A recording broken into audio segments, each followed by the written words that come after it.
예, 오늘 말씀은 바울의 고별설교라는 제목으로 같이 말씀을 나누겠습니다. 사도행전 20장은 사도 바울이 에베소를 떠나서 각지에 있는 제자들과 교회를 세우는 역할을 하는 것으로 시작되고 있습니다. 마게도냐와 헬라를 다녀오고 또 드로아에 7일 동안 머물렀다라고 소개되고 있습니다.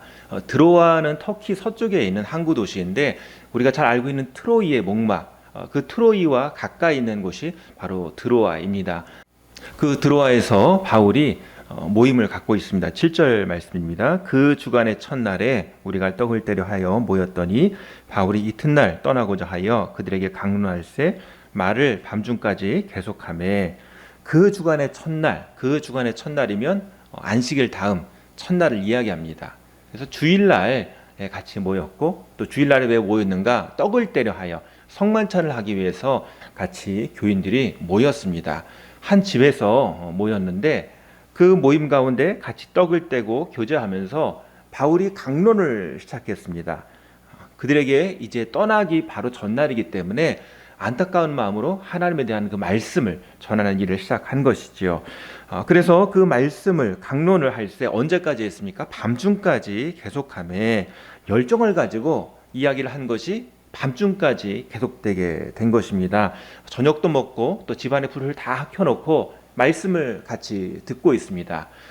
우리가 생각하면 말씀 사경회와 같습니다. 옛날에 각 지에서 모여서 솥단지를 메고 와서 사모하는 마음 한 가지를 가지고 같이 말씀을 들었던 그 시절을 생각해 보면 이해가 됩니다. 이 당시에도 그 집에 사람들이 가득하게 모여서 말씀을 듣는데 한 청년 이야기가 나옵니다. 9절 말씀 보면 유두고라 하는 청년이 창에 걸터 앉아 있다가 깊이 졸더니 바울이 강론하기를 더 오래 하매 졸음을 이기지 못하여 3층에서 떨어지거늘 일으켜보니 죽었는지라.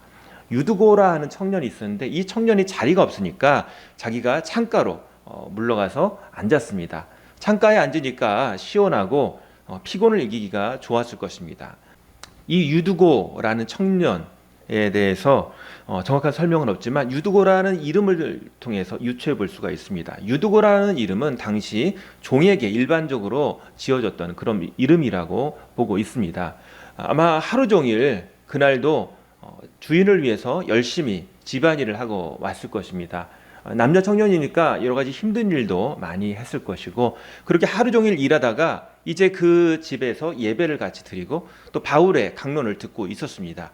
밤중까지 늦게 이어지는데 집으로 돌아가지 않고 계속 말씀을 듣고 있는 것입니다. 그 청년의 마음에도 사모하는 마음이 있었던 것이죠. 그래서 창가에 앉았다는 것이 피곤함을 이기기 위해서, 졸음을 이기기 위해서 그 창가에 걸터 앉았는지도 모르겠습니다. 그런데 시간이 지날수록 졸음이 오고 마침내 졸다가 그만 3층에서 떨어져서 다치게 되었는데 사람들이 보니까 죽어 있는 것입니다. 그래서 놀라서 사도 바울이 내려가서 보았는데요.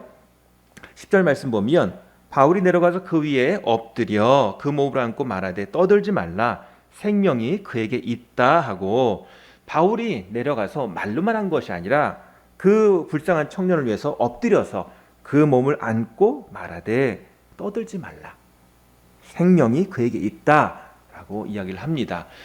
바울이 그를 안고 기도했을 것입니다. 그리고 하나님께서 그 청년에게 생명을 깨어나게 해주셨습니다. 생명이 그 안에 있다는 것입니다. 이 일을 통해서 12절 말씀 보면 사람들이 살아난 청년을 데리고 가서 적지 않게 위로를 받았더라. 위로를 받았습니다. 이 떨어져서 죽었다가 살아난 청년만 위로받은 것이 아니라 그 광경을 보았던 사람들이 다 위로를 받았습니다. 어떤 위로인가요? 하나님의 말씀이 역사하는구나. 하나님의 말씀이 살아있구나. 라는 것을 위로로서 받아들인 것입니다. 사도 바울과 같이 교제하면서 밤중까지 그 말씀을 듣는 이유, 바로 살아계신 하나님의 말씀이기 때문에 그런 거 아니겠습니까? 사람의 재밌는 말이면, 웃긴 말이면 듣다가 피곤하면 들어가서 자는 것이 상식입니다. 왜? 내일 또 일해야 되니까. 그런데 하나님의 말씀이기 때문에 사모하는 마음 가운데 밤중까지 불을 켜놓고 그 말을 듣고 있었던 것입니다. 하나님의 말씀은 그 영을 소생케 합니다. 10절 말씀 생명이 그에게 있다라는 그 말씀, 하나님의 말씀이 있는 곳에 생명이 있다는 것입니다. 오늘 유두고로 하는 그 청년이 떨어져서 죽게 되었지만 그곳에 하나님의 임재가 있었기 때문에, 하나님의 말씀이 있었기 때문에 그 청년이 살게 된 것이고, 또 그 말씀을 들은 사람들이 위로를 받고 하나님의 그 살아계심을 찬양했던 것입니다. 그곳에 바로 치유의 역사가 있고 생명의 역사가 있게 되는 것입니다. 야곱이 외롭게 도망하던 그날 밤중에 사닥다리를 통해서 올라갔다 내려왔다는 그 천사들을 보면서 위로를 받았습니다. 하나님이 여기 계시구나. 하나님이 함께 계시는 것이 위로가 된 것입니다. 그리고 밤중에 풍랑으로 고생하던 그 제자들 얼마나 무서웠겠습니까? 사방으로 어디로 가야 될지 모르는 그 상황에 예수님이 그 밤중에 배회에서 잠잠하라 라고 바람에게 명령하셨을 때 바람이 잠잠해지는 그 모습을 보면서 깜깜하고 바람 부는 이 현실에 주님의 말씀이 역사하니 이 안에 바람이 순종하는구나. 주님의 말씀에 모든 것이 순종함을 깨닫게 된 것입니다. 말씀대로 된다는 것이죠. 오늘 이것이 바로 생명이 있는 역사가 일어나는 현장이라는 것입니다. 그 밤중에 청년이 죽었습니다. 그런데 그곳에 말씀이 있었고 그곳에 생명이 있었습니다. 그래서 유두고 청년이 살아난 후에 어떤 일이 일어났습니까? 더 말씀에 사모함이 생긴 것이죠. 또 사도 바울도 더 열정이 생긴 것이죠. 그래서 날이 새기까지 이야기를 이어갔다고 말씀에 나와 있습니다. 언제 시작됐는지 모르지만 그 주일에 시작된 말씀 사경회가 오전에도 오후에도 밤중에도 새벽에도 밤새 계속 이어진 것을 알 수가 있습니다. 이것이 바로 말씀의 역사인 것입니다. 바울은 이렇게 들어와 말씀 사경회를 마치고 아소 미둘렌의 기호 시모를 거쳐서 밀레도로 갑니다. 밀레도라는 곳은 에베소 바로 밑에 있는 도시입니다. 근데 이 밀레도에서 바울이 한 일이 무엇입니까? 17절 말씀입니다. 바울이 밀레도에서 사람을 에베소로 보내어 교회 장로들을 청하니, 밀레도에서 사람을 에베소로 보내서 에베소 교회의 장로들을 청했다, 초청했다라고 말씀하고 있습니다. 굳이 에베소로 가지 않고 밀레도에서 사도 바울이 에베소 교회의 장로님들을 만나고 있는 것입니다. 왜 그랬을까요? 뒤에 말씀을 보면 추측이 되는데요. 뒤에 말씀 보니까 18절 말씀, 오매 그들에게 말하되 아시아에 들어온 첫날부터 지금까지 내가 항상 여러분 가운데서 어떻게 행하였는지를 여러분도 아는 바니, 지금 사도 바울이 이 에베소 교회 장로들에게 하는 말이 무엇입니까? 고별 설교를 하고 있는 것입니다. 마지막 설교를 하고 있는 것입니다. 에베소 교회에 가면 다른 성도님들이 이 바울이 떠나는 것을 말릴까봐 그것을 막기 위해서 에베소 교회의 지도자격인 이 장로님들만 초청해서 같이 고별의 이야기를 하고 있는 것입니다. 이 바울이 고별하면서 하는 이야기가 무엇입니까? 19절부터 21절까지 말씀인데요. 19절 말씀, 모든 겸손과 눈물이며 유대인의 간교로 말미암아 당한 시험을 참고 주를 섬긴 것과, 바울이 힘든 것을 견디면서 목회를 했다는 것입니다. 겸손과 눈물과 시험으로 목회를 감당했다라고 이야기를 합니다. 남한테 대우받는 목회를 한 것이 아니고 섬기는 목회, 또 억울함, 시험, 아픔, 눈물이 있었지만 그것을 감당하는 목회를 했다는 것입니다. 이것이 바울의 목회입니다. 왜 그렇습니까? 주를 섬겼다는 것입니다. 주를 섬기기 위해서 하는 목회이고, 또 주를 섬기는 마음으로 감당했다는 것입니다. 사람을 대하는 마음으로 하지 않고 주님을 섬긴다는 마음으로 감당했다는 것입니다. 이게 주님께서 주신 목회라는 것입니다. 20절 말씀입니다. 유익한 것은 무엇이든지 공중 앞에서나 각 집에서나 거리낌 없이 여러분에게 전하여 가르치고, 유익한 것은 무엇이든지 전해주고 가르쳐주고자 하는 마음으로 사역했다는 것입니다. 한마디로 부모의 마음으로, 목자의 마음으로 감당했다라고 이야기를 하고 있습니다. 21절 말씀, 유대인과 헬라인들에게 하나님께 대한 회개와 우리 주 예수 그리스도에 대한 믿음을 증언한 것이라. 그 내용이 무엇입니까? 회개, 믿음, 이 두 가지라는 것입니다. 사도 바울이 전한 메시지, 회개와 믿음, 이것을 가지고 했다는 것입니다. 복음을 벗어나서 다른 것으로, 자기 개인적인 것으로 하지 않고 오직 복음에 충실한 목회를 감당했다라고 사도 바울이 고백하고 있는 것입니다. 이렇게 사도 바울은 자기 목회에 대해서 장로님들한테 얘기를 하면서 자기가 앞으로 어떻게 할 것인가에 대한 전망을 이야기합니다. 22절, 23절 말씀입니다. 보라, 이제 나는 성령에 매여 예루살렘으로 가는데 거기서 무슨 일을 당하는지 알지 못하노라. 오직 성령이 각 성에서 내게 증언하여 결박과 환난이 나를 기다린다 하시나. 앞으로 사도 바울은 예루살렘으로 갈 계획을 가지고 있습니다. 물론 그 예루살렘으로 가서 끝나는 것이 아니라 로마로 가게 되는 것입니다. 그 여정에는 어떤 일이 기다리냐면 성령님께서 증언하시기를 결박과 환난이 기다린다라고 말씀하고 계신 것입니다. 환난의 길이라는 것입니다. 가면 분명히 어려움을 당한다는 것입니다. 문제가 생긴다는 것입니다. 그럼에도 불구하고 사도 바울은 나는 그곳으로 가기 때문에 이제 고별합니다 라고 얘기를 하고 있는 것이죠. 그러면서 24절 말씀입니다. 유명한 말씀이죠. 내가 달려갈 길과 주 예수께 받은 사명 곧 하나님의 은혜의 복음을 증언하는 일을 마치려 하면은 나의 생명조차 조금도 귀한 것으로 여기지 아니하노라. 나의 달려갈 길과 주 예수께 받은 사명, 하나님의 은혜의 복음을 증언하는 일을 감당하는데 나의 생명을 조금도 귀하게 여기지 않는다 라고 고백을 하고 있습니다.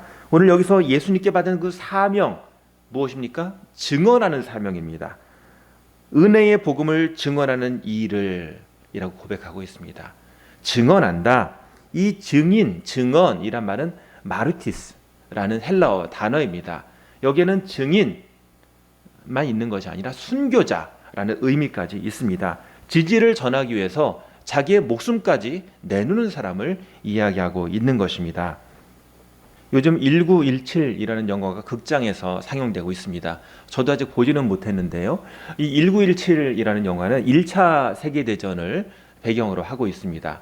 1차 세계대전은 참호전이라고 할 수 있는데요. 참호를 빼앗기 위해서 수많은 병사들이 죽어갔습니다.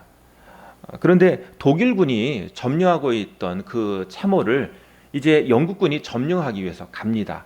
그런데 독일군이 그 전에 그 지역의 참호를 다 빼고 후방으로 후퇴를 했습니다. 그리고 그 참호에는 여러 가지 부비 트랩을 만들어 놨습니다. 그리고 그 참호로 들어가는 영국군을 공격하기 위한 포격 계획을 세우고 있었습니다. 이것을 전하기 위해서 영국군 두 사람에게 임무를 전합니다. 당시에는 무선 통신이 초보 단계였기 때문에 16km 떨어져 있는 곳까지 무선 통신을 전할 수가 없었습니다. 그렇기 때문에 두 사람이 전령으로서 그 명령 문서를 가지고 달리게 되었던 것입니다. 이것이 바로 1917의 전체 영화의 내용입니다. 이 공격 중지 명령서를 전달하지 않으면 1600명의 영국 군인들이 죽게 되어 있는 것입니다. 1600명의 목숨을 살리기 위해서 이 두 명의 병사가 열심히 달리는 것이 바로 이 1917 영화의 내용입니다. 오늘 증인이라는 것은 진리를 전하는 것, 소식을 전하는 것, 이것은 생명을 살리는 일일 수가 있다는 것입니다. 오늘 사도 바울이 이런 사명이 있었던 것이죠. 사도 바울은 어떤 사람이었습니까? 사도행전 7장 58절에 보면 스데반 집사가 죽을 때 그 옷을 지키고 있던 사람이었습니다. 8장 1절 보면 사울은 그가 죽임당함을 마땅히 여기더라. 사울은 스데반이 죽는 것을 마땅히 여겼습니다. 9장 1절에 보면 사울의 그 마음이 어땠는지가 나오고 있습니다. 사울이 주의 제자들에 대하여 여전히 위협과 살기가 등등하여 그 마음속에 자기 의가 가득 찼습니다. 위협과 살기가 등등하여 오늘 내가 하는 일이 옳다. 이것이 가장 옳은 일이다. 라고 여기면서 그 자기 의로 사는 사람이 바로 이 사울이라는 청년이었던 것이죠. 그래서 대제사장으로부터 공모를 받아가지고 다메섹까지 가서 이제 거기에 예수 믿는 사람을 잡아가려고 달려가고 있을 때 그때 어떤 일이 벌어집니까? 바로 예수님을 만나게 되는 것입니다. 사도행전 9장 3절에 사울이 길을 가다가 다메섹에 가까이 이르더니 호련히 하늘로부터 빛이 그를 둘러 비추는지라. 5절 대답하되 주여 누구시니까 이르되 나는 내가 박해하는 예수라. 나는 내가 박해하는 예수라. 오늘 예수님은 죽었다 라고 단정하고 있는 그 사울, 그 청년에게 예수님께서 나타나셔서 사울아 사울아 내가 어찌하여 나를 핍박하느냐. 나는 살아있다. 나는 내가 핍박하는 살아있는 예수다 라고 예수님께서 만나 주신 것입니다. 자기 의로 살던 이 사울이라는 청년에게 그 인생에게 급브레이크가 걸렸습니다. 나는 여태까지 무엇을 믿고 살아온 것이지? 내가 내 의로 살아왔는데 내가 여태까지 믿어왔던 것이 진실이 아니었다니. 그 자리에서 삶의 방향을 잃어버렸습니다. 육신의 눈만 멀은 것이 아니라 그 영혼의 빛이 어두웠다는 것을 깨달은 거죠. 깜깜해졌습니다. 아, 나는 진리가 아닌 것에 내 인생을 걸었구나. 오늘 이 땅에 진리를 잃어버리고 사는 사울과 같은 사람들이 얼마나 많습니까? 자기 의를 내세우며 이것이 옳다라고 주장하는 사람들이 얼마나 많습니까? 내가 곧 하나님이다. 또는 나는 하나님이 없어도 살 수 있다라고 이야기하는 사람이 얼마나 많습니까? 수많은 신들을 만들어 놓고 아니면 자기를 신으로 세우면서 내가 내 말이 옳다, 내 생각이 옳다, 나는 내 마음대로 살 거야 라고 그렇게 살아가는 사람들에게 정말 살아계신 하나님이 나타나신다면 얼마나 그 사람들이 깜짝 놀라겠습니까? 오늘 사울이 살아계신 주님을 만난 것입니다. 십자가에서 죽으신 주님이 아니라 십자가에서 죽으시고 다시 살아나신 부활하신 주님을 만나게 된 것입니다. 오늘 이것이 바로 사울이 증언하는, 아니 이제 바울로 바뀐 바울이 증언하는 메시지가 되는 것입니다. 증인, 주님이 살아계십니다. 주님이 죽은 줄 알았거든요. 나는 하나님의 아들이라고 얘기하는 그 예수라는 사람이 거짓말장애인 줄 알았거든요. 그런데 그게 아니라는 것입니다. 예수 그리스도, 주님이 구세주이시다. 주님이 나를 위해 죽으셨다. 이것을 알게 된 것입니다. 이렇게 사도 바울을 통해서 우리가 배울 수 있는 메시지는 우리에게 예수 그리스도가 필요하다는 것입니다. 우리에게 예수 그리스도가 생명이라는 것입니다. 주님이 살아 계시다는 것입니다. 그렇기 때문에 우리의 인생이 주님 안에 있다면 우리는 빛을 가지고 산다는 것입니다. 주님이 나의 구원자 되신다는 것입니다. 28절 말씀입니다. 여러분은 자기를 위하여 또는 온 양떼를 위하여 삼가라. 성령이 그들 가운데 여러분을 감독자로 삼고 하나님이 자기 피로 사신 교회를 보살피게 하셨느니라. 왜 그냥 떠나야 되는데 왜 밀레도로 에베소 교회의 장로님들을 청하였는가? 바로 오늘 28절 이 말씀을 하기 위해서 여러분은 자기를 위하여 또는 온 양떼를 위하여 삼가라. 자기 자신을 위해서 또 온 양떼 교인들을 위해서 삼가. 주님을 위해서 그 맡은 사명을 잘 감당해라 라고 그렇게 권면하는 것입니다. 여러분을 감독자로 세우셨습니다. 하나님이 자기 피로 사신 교회를 보살피라고 하셨습니다. 이것이 여러분의 사명입니다 라고 그 에베소 교회 장로님들에게 사명을 일깨워주고 있는 것입니다. 29절 30절 말씀 보면 바울이 걱정하는 것이 무엇입니까? 바울이 떠난 후에 사나운 이리가 들어와서 그 교인들을 혼란케 하고 흩어지게 할 것이라는 것을 얘기하고 있는 것입니다. 오늘 사도 바울이 떠나고 에베소 교회에 찾아올 사나운 일이라는 것은 무엇입니까? 바로 인본주의입니다.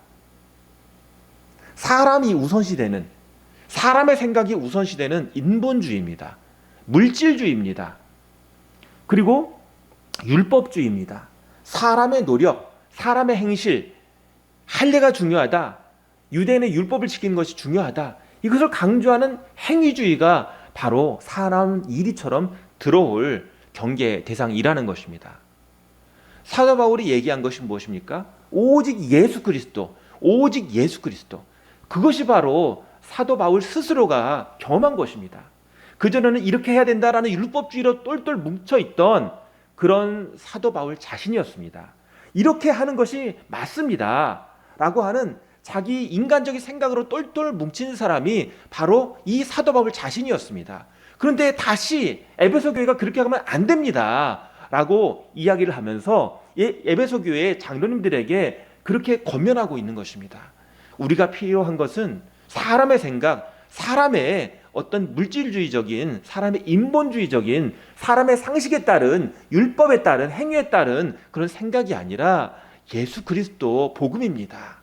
오늘 이것을 바울이 강조하고 있는 것입니다.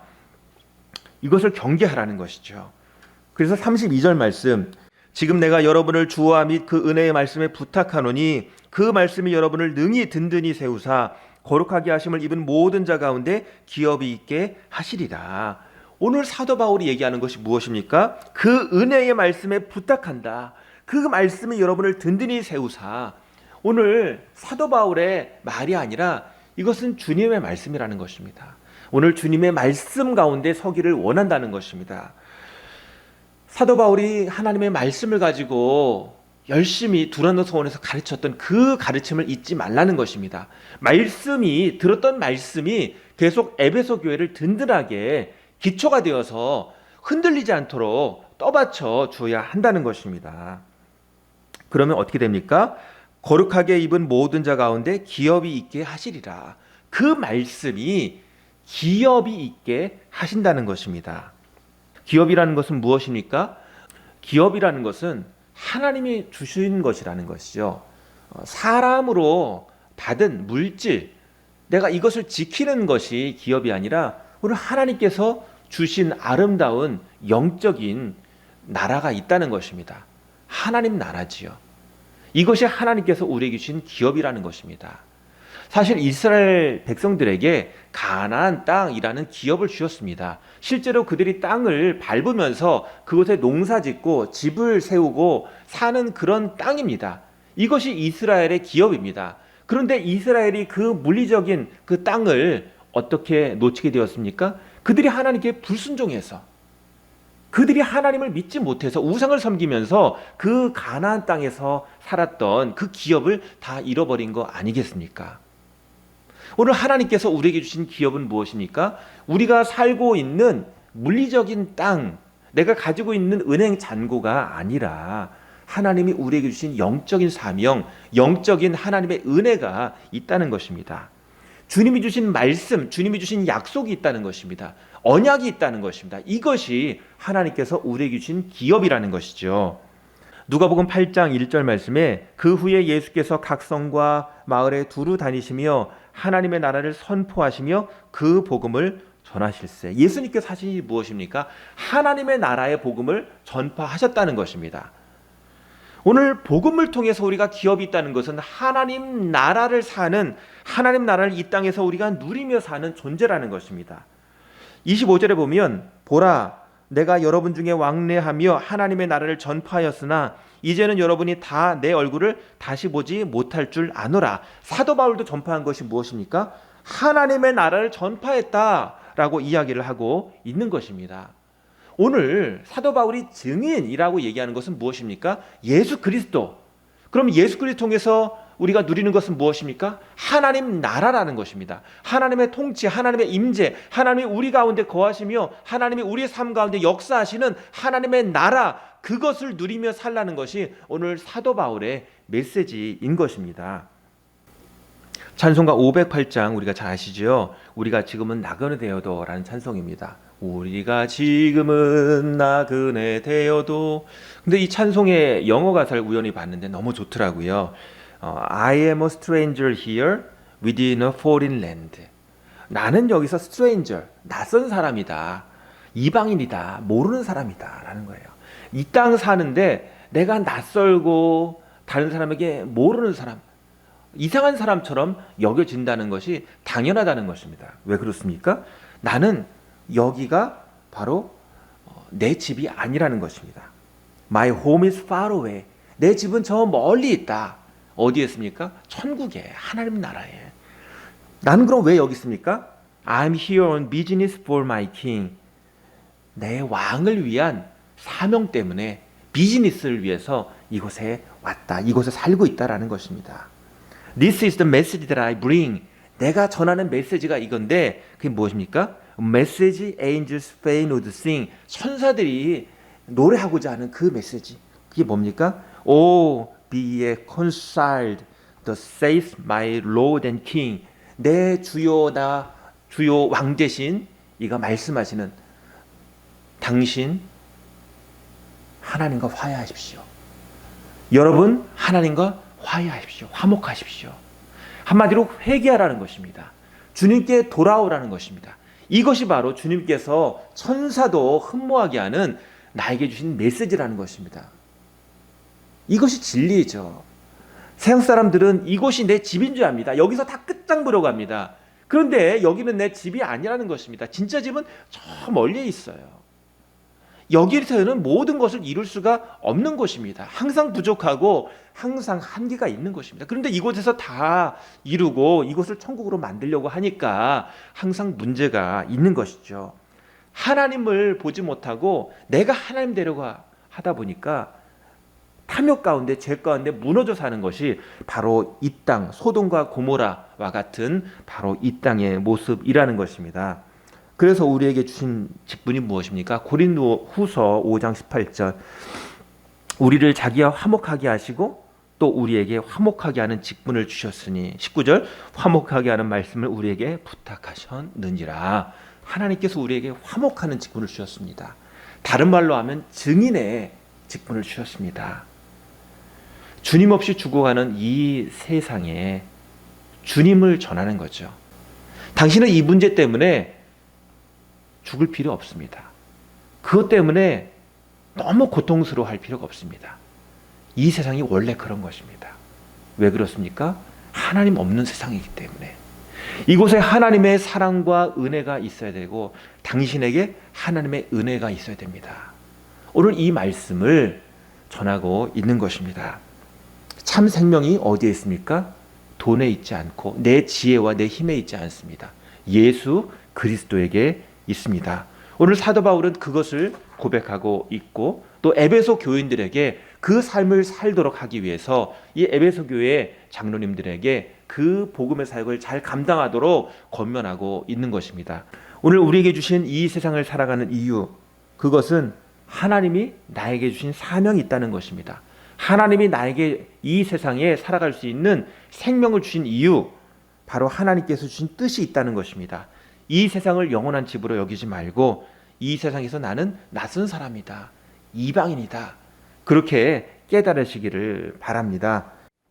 자, 이 시간에 우리 같이 기도하실 때 정말 우리가 예수 그리스도의 증인인가, 나는 정말 사명에 대해서 알고 있는가, 하나님께서 나를 이 땅을 영원한 집으로 만들어주지 않고 하늘에 영원한 집을 주셨는데 정말 천국 시민으로 살고 있는가, 다시 한번 우리가 기도로서 고백해야 될 줄 믿습니다. 이 세상에 우리가 이 세상 주인이 아니라 낯선 사람입니다. 우리가 천국의 집이 있기 때문에 우리는 이 세상에서 이방인입니다. 나그네입니다.